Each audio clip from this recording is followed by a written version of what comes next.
Welcome back to a new post today, and today let's look at day 12, that is for June 2nd, of the preliminary important points for the UPSC upcoming examination of 2025.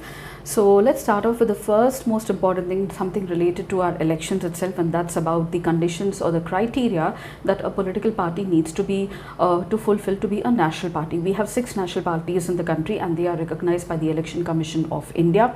We have registered and recognized parties, recognized national parties, and recognized state parties. Now there are certain advantages that a national party and a state party and a registered party gets. So the criteria for a national party is that the party is one of these 3 conditions. It should win 2% of the seats in the Lok Sabha, that is 11, because the number is 543, and from at least 3 different states. It must win at the general election of the Lok Sabha, the state legislative assembly. It should win 6% of the vote in any 4 or more states, in addition to 4 seats of the Lok Sabha, and the party must get recognition in at least 4 states to get to be a national party. So any of these 3 conditions. There are 6 national parties right now, and that is Aam Aadmi Party, Bahujan Samaj Party, BJP, INC, CPIM, National People's Party. So the state parties. So a registered party is called as a state party if it fulfills one of the 4 conditions given below. That is, it should secure at least 6% of the valid votes in the election to the state legislative assembly and win at least 2 seats in the state legislative assembly. It should secure at least 6% of the valid votes in the election to the Lok Sabha and at least 1 seat to the Lok Sabha. It should win at least 3% of the total number of seats or any fraction allotted to the state, and it should be eligible for eligible for recognition as a state party if it secures 8% or more of the total valid votes in the state. So the next most important issue is with regard to coalition governments, the longest serving prime ministers of the country. So we have the longest serving chief minister is Naveen Patnaik of Odisha, so 5 terms consecutively, and just this time he has lost out to his BJP opponent.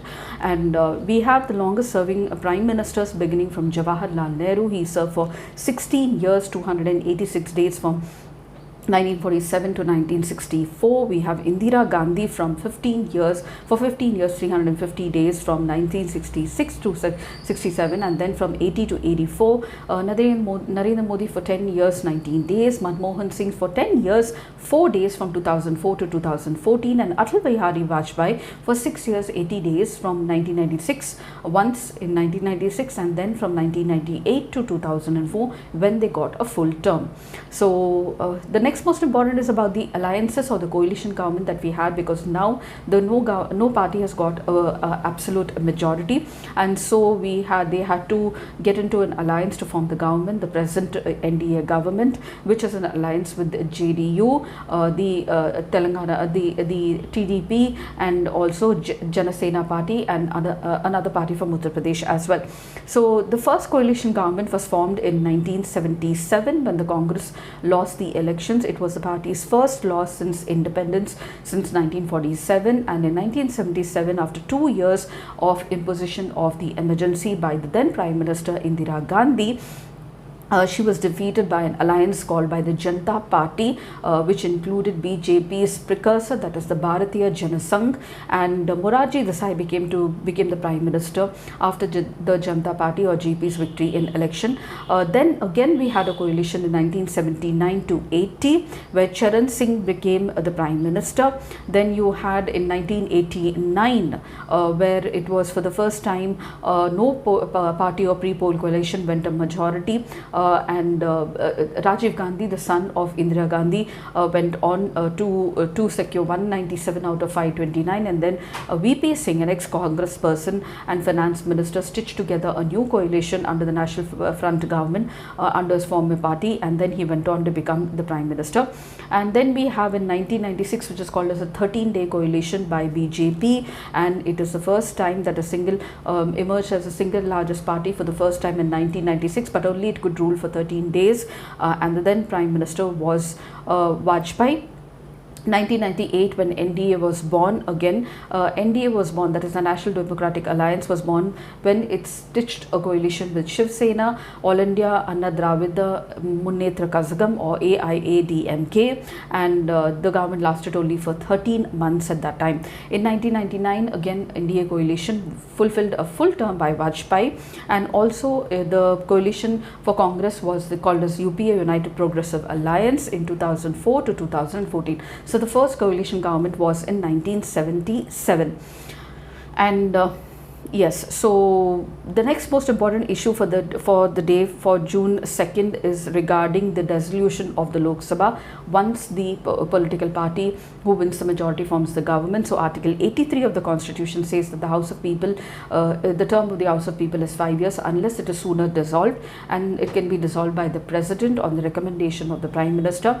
The term of the Lok Sabha is from the first day of its meeting till the 5 years, where it automatically dissolves, and otherwise the dissolution can be done by the President on the recommendation of the Prime Minister. And the next most important issue is with regard to election symbols. Now we have an act called as the Election Symbols Order of 1968, which is enforced by the Election Commission, and to recognize political parties and also poll symbols. And an electoral or an election symbol is a symbol allocated to a political party. They are used by the parties during campaigning and also in the EVM, so that the people who are illiterate and cannot read, they can identify the symbol and vote. Now these were introduced to facilitate voting by the illiterate people. In 1960s, it was proposed that the regulation and the reservation and allotment of symbols should be done by the law of Parliament, and similarly a symbol order was brought about.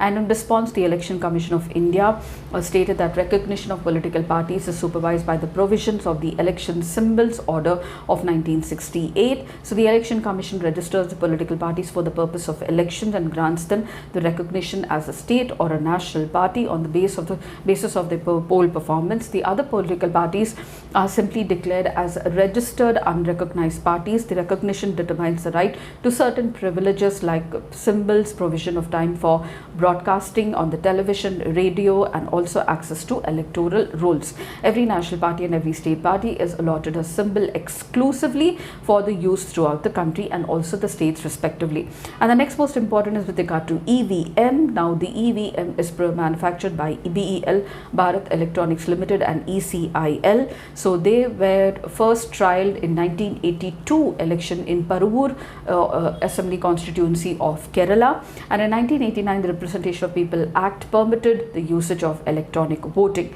And the next most important issue is with regard to the Election Commission of India. So the Election Commission of India is a constitutional body under Article 324 for independent, fair and free elections in the country to the offices of the President, Vice President, Lok Sabha, Rajya Sabha and the state legislatures.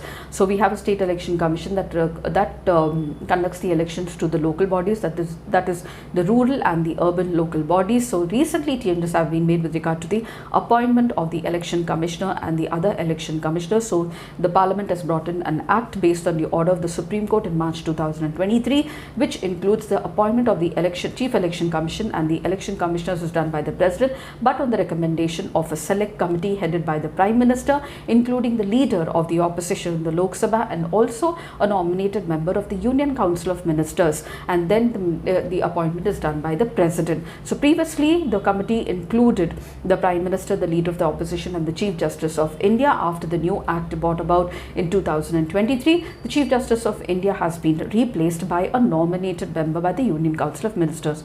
And the last for the day is about nota, or none of the above abbreviated, that is used as one of the options in the EVMs when voters want to vote for none of the candidates that are mentioned there. And it was in use since 2013 by a judgment that was given by the Supreme Court directing Election Commission of India to include none of the above in the elections to the Lok Sabha and the state legislative assemblies. It is called as the PUCL versus the Union of Government India of Judgment of 2013. So it's called as the People's Union for Civil Liberties versus Union of India Government of Judgment of 2013, and it was used subsequently in the first time it was used in 2013 in the legislative legislative elections of 4 states, that's Chhattisgarh, Mizoram, Rajasthan, Madhya Pradesh and the Union Territory of Delhi. And in 2014 general elections, Nota calculated 1.1% of the votes, counting to 60 lakh in number. And the specific symbol for Nota is a black cross, a ballot paper with a black cross. It was introduced in 18 September 2015. The symbol was designed by the National Institute of Design, Ahmedabad.